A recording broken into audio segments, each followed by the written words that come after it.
मुल्क के अंदर मजदूर भाइयों की बहुत दुर्दशा हो रही है। उनकी सुध लेने वाला कोई नहीं नजर आ रहा।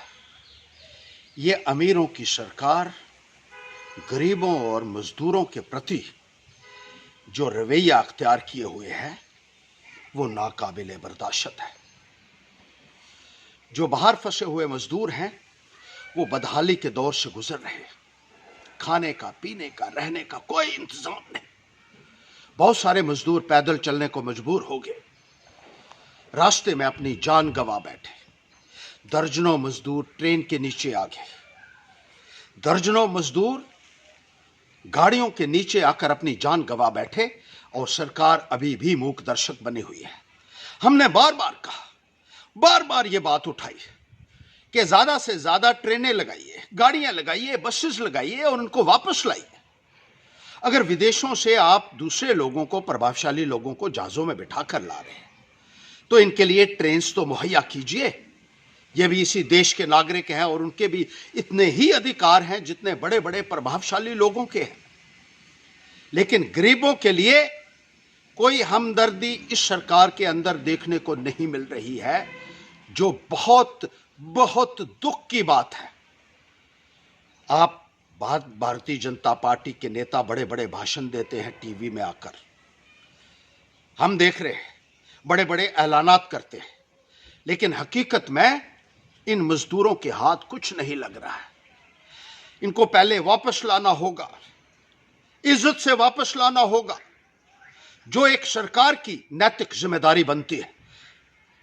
कुछ मजदूर जो बड़ी मुश्किल से अपने घरों तक पहुंचे, उनको आपने क्वारंटीन सेंटर्स में भेड़ बकरियों की तरह रखा हुआ है। उनके लिए वो इंतजाम नहीं किए हैं जो एक इंसान को ठीक तरीके से रहने के लिए किए जाने चाहिए। एक एक कमरे में आपने सैकड़ों लोगों को बंद रखा है। अगर एक को भी संक्रमण हुआ तो उसका खतरा बाकियों के सिरों के ऊपर भी मंडराएगा, उनको भी वो नुकसान हो सकता है और पूरे समाज को उसका नुकसान हो सकता है। इनके जल्द से जल्द आप टेस्ट क्यों नहीं करवा रहे हैं? इनको मेडिकल सहायता जल्द से जल्द क्यों नहीं दी जा रही है? 2-2, 3-3 हफ्तों से ये लोग क्वारंटीन सेंटर में पड़े हुए हैं, लेकिन सरकार जो है सुस्त रफ्तारी के चलते हुए इन लोगों के वो टेस्ट नहीं करवाए जा रहे हैं जो जल्द से जल्द करवाए जाने चाहिए, और इन लोगों को भी वहां से निकाला जाना चाहिए। आपने प्रभावशाली लोगों को बाहर से लाया जहाज़ों में भरकर, उनको बड़े बड़े होटलों में रखा हुआ है, उनको तमाम सुविधाएं वहां मुहैया करवाई जा रही हैं, टाइम पे उनके मेडिकल टेस्ट हो रहे हैं, लेकिन गरीब लोगों की सुनवाई क्यों नहीं है? मैं ये सरकार से पूछना चाहता हूं, मेरा ये अधिकार है पूछने का बतौर एक हिंदुस्तान के नागरिक के, और ये सवाल हर एक मजदूर का सवाल है जो मैं अपनी जबान से इस सरकार को कर रहा हूं कि इनको अपने अधिकारों से वंचित क्यों रखा जा रहा है। आपने अभी हाल ही में ऐलान किया आर्थिक पैकेज दिया जाएगा, लेकिन आप कहते हैं 2 महीनों के लिए मजदूरों को राशन दिया जाएगा। ये कहां का मजाक जो आप कर रहे हैं इन मजदूरों के साथ? अरे हर मजदूर के खाते में 5-5 हजार रुपया कम से कम डालिए महीने का, 6 महीने तक, क्योंकि मजदूर भाई काम नहीं कर पाएंगे, उनको काम भी चाहिए, उनको जिंदा रहने के लिए जो जरूरी साजो सामान है उसकी जरूरत है, और सरकार की नैतिक जिम्मेदारी बनती है, संवैधानिक जिम्मेदारी बनती है कि इन मजदूरों की मदद में आगे आए। जिस तरीके से ऐलानात के ऊपर ऐलानात किए जा रहे हैं और गरीबों तक कुछ नहीं पहुंच पा रहा है, मजदूरों तक कुछ नहीं पहुंच पा रहा है, यह सरकार की दोहरी नीतियों को दर्शाता है। आपके दोहरे चेहरे जो हैं वो इस दौरान उजागर हो रहे हैं। जो सलूक आपने मजदूर भाइयों के साथ किया है, अरे उनकी व्यथा को सुनने के लिए आज कोई तैयार नहीं आपकी सरकार के अंदर। ये अमीरों की सरकार है।